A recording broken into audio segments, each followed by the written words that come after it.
Hi friends, welcome to the channel. In this video, we are going to discuss about bonding in organic compounds. Now, bonding in organic compounds. Organic compounds are covalent compounds. So, it's common sense to understand that the bond will be covalent bonds. Now, covalent bonds are formed when there is a sharing of electrons. The bond that is formed is covalent bond. That is a basic definition of covalent bond. In this video, we'll also understand the modern concept regarding to covalent bonds. Now, carbon can form single, double, as well as triple bonds with itself and also with other elements. Carbon can form long chain compounds, or also it can form closed compounds, closed structures, for example, cyclic compounds like cyclohexane, etc. Now, you can see that carbon can form single bond, double bond, as well as triple bond with itself. It can also form the same with other elements, for example, C double bond O, C triple bond N. These are also other examples. Okay, now let us understand the modern concept of covalent bonds. Let us understand the modern concept of covalent bond. So covalent bonds are formed when there is overlapping between atomic orbitals of one atom with atomic orbital of another. That is a very important concept. Now, atomic orbitals overlap with each other to form molecular orbitals. That is important. It forms molecular orbitals and that results formation of covalent bonds. Now, molecular orbitals are having a pair of electrons with opposite spins. Atomic orbitals are half filled. Molecular orbitals have a pair of electrons with opposite spins. Now, the atomic orbitals must approach each other in proper directions for proper overlapping. So, if the overlapping has to happen properly, then the atomic orbital must approach each other in proper directions. Now, this is a very important concept and which is discussed in detail in the chapter chemical bonding. Now, let us have a brief idea on the types of overlapping. Now, there are two types of overlapping. The first type is known as end-to-end overlapping and the second is known as sideways overlapping. Now, before we understand that, let us understand what is internuclear axis. Now, to understand internuclear axis, I'm considering two atoms X and Y. Now, let this be the nucleus of the first atom X. Let this be the nucleus of the first atom X. And this be the nucleus of the second atom Y. Now, an axis passing through both these nucleus is known as an internuclear axis. Now, when the now that is internuclear axis. Now, when the overlapping takes place along the internuclear axis, then the overlapping is known as end-to-end overlapping. So the overlapping has to take place along the internuclear axis, then it's known as end-to-end overlapping, and it is this type of overlapping is also known as axial overlapping. Now, let us understand the different types of atomic orbital overlapping to form end-to-end overlapping.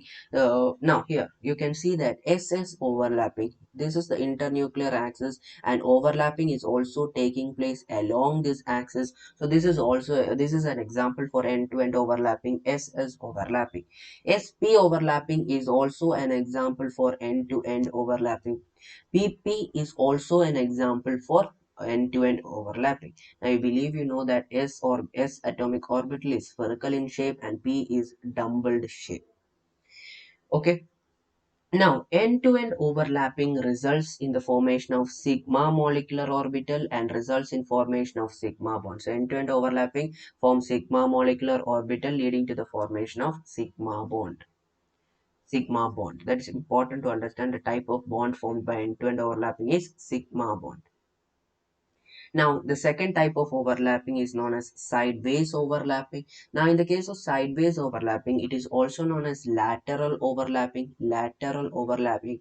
Now, here the overlapping is not along the internuclear axis. You can see here these two atomic orbitals overlap together, and this is the internuclear axis, but the overlapping is not taking place along the internuclear axis. Such type of overlapping is known as sideways overlapping. From this diagram, you can clearly understand that overlapping is taking place above and below the internuclear axis, but not along the internuclear axis.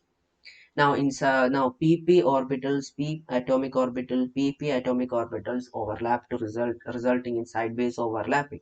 Now, sideways overlapping forms pi molecular orbital, and that forms a pi bond.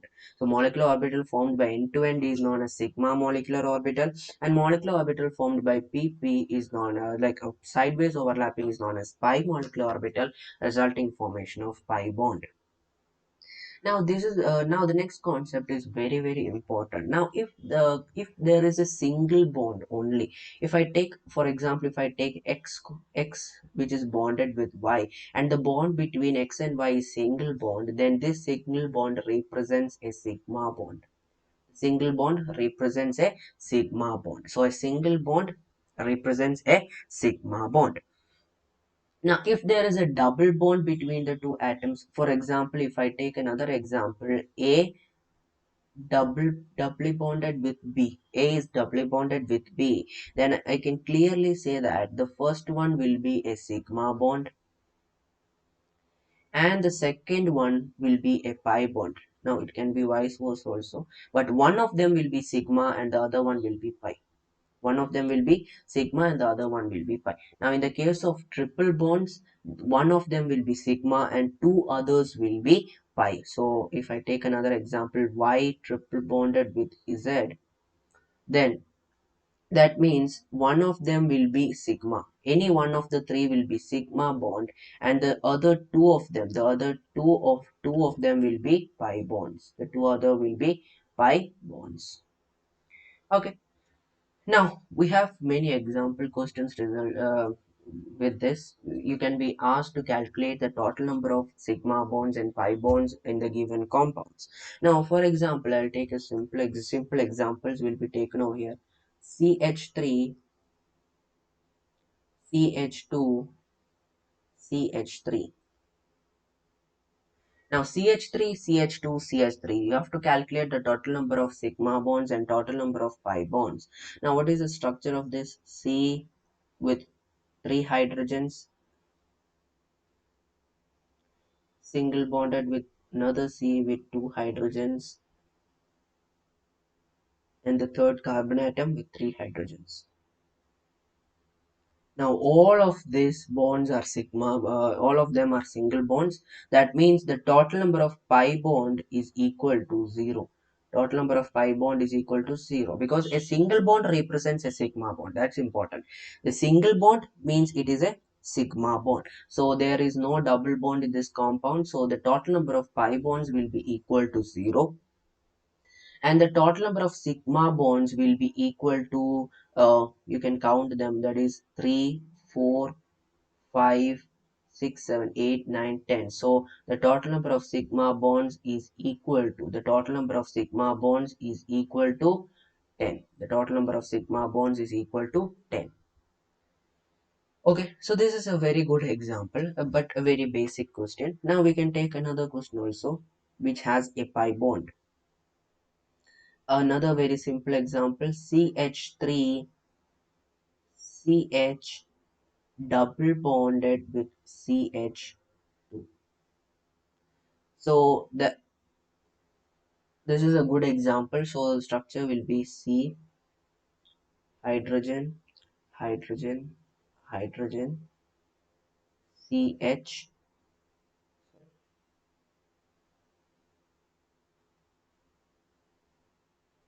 CH,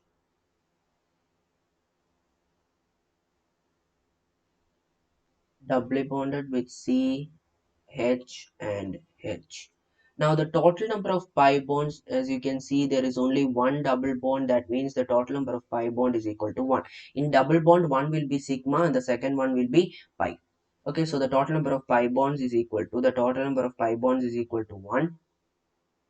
Now the total number of sigma bonds that you can count from the from this double bond, one of them will be sigma bond. So from that you get one sigma. Then you can count the others, 3, 4, 5, 6, 7 and 8. So sigma bonds is equal to 8. So the total number of sigma bonds is equal to 8. This was also a very simple question.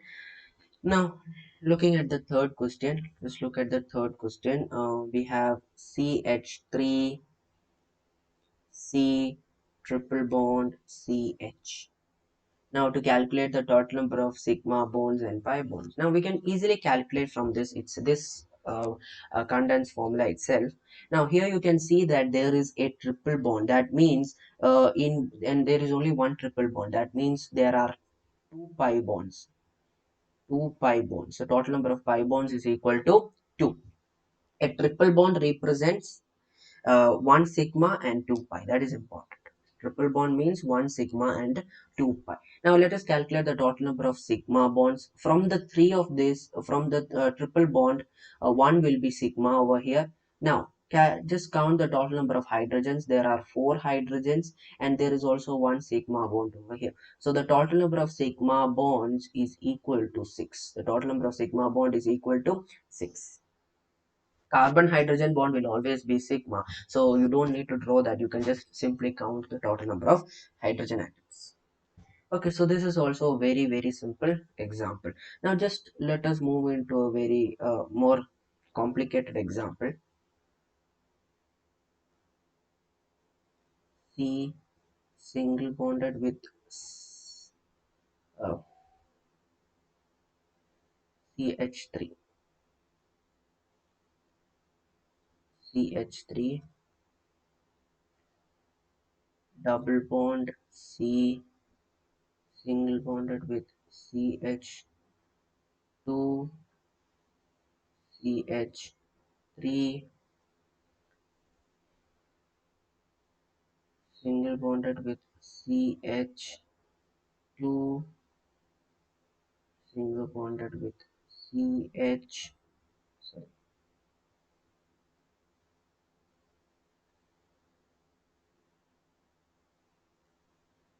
C triple bond CH. Okay, so this is a more complicated question because there can be more number of sigma bonds and pi bonds. Okay, let us calculate the total number of pi bonds first. In this question, there is one double bond and one triple bond. So from the double bond, one will be pi, and from the triple bond, two of them will be pi. So the total number of pi bonds is equal to 3. Simple, because from there is one double bond and there is one triple bond. Now from the double bond, one of them will be pi, and from the triple bond, two of them will be pi. So total number of pi bonds is equal to 3. Now to calculate the number of sigma bonds, you can just count over here. This is 1, 2, 3, 4, 5, 6, and then you can count one from the double bond. One will be sigma 7, and here also one will be sigma 8. So 8 plus, you calculate the total number of hydrogens. So sigma is equal to 8 plus total number of hydrogens.